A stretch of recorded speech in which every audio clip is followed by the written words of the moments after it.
Entro 10 giorni la Protezione Civile predisporrà 2 bandi di gara per il Duomo di Agrigento e quanto emerso al termine di una riunione alla Regione con la vicepresidente Mariella Lubello in presenza dell'assessore per il territorio Maurizio Croce, del commissario straordinario del Comune Luciana Giammanco e del dirigente generale del Dipartimento regionale di Protezione Civile. L'incontro ha segnato l'avvio delle procedure per il conferimento dell'incarico di progettazione per i lavori di messa in sicurezza del sito. Il primo bando riguarderà la progettazione esecutiva dell'intervento di stabilizzazione del colle su cui si erge la cattedrale, il secondo i lavori di messa in sicurezza del manufatto Duomo, che prevede un preconsolidamento propedeutico alla stabilizzazione del pendio al fine di accrescere la capacità resistente dell'immobile in modo tale che possa resistere alle vibrazioni e all'indotto degli interventi di stabilizzazione del pendio. Le risorse finanziarie, pari a 2.400.000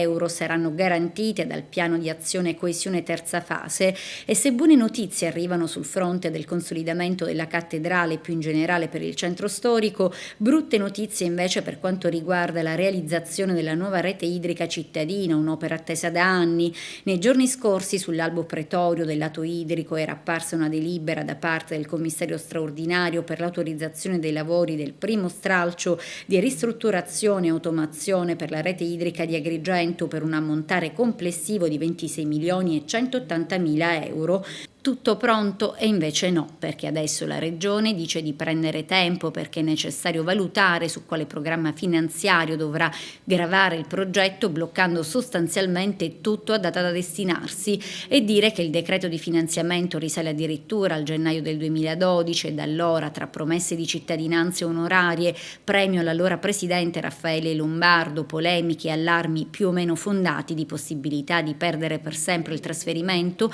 è passata letteralmente moltissima acqua sotto i ponti. Così, mentre Agrigento aspetta, si è provveduto all'affidamento dei lavori per quanto riguarda le reti idriche di Licata, Ribera e Castrofilippo. Qui le somme necessarie sono evidentemente di minore importo e non è stato necessario procedere per stralci.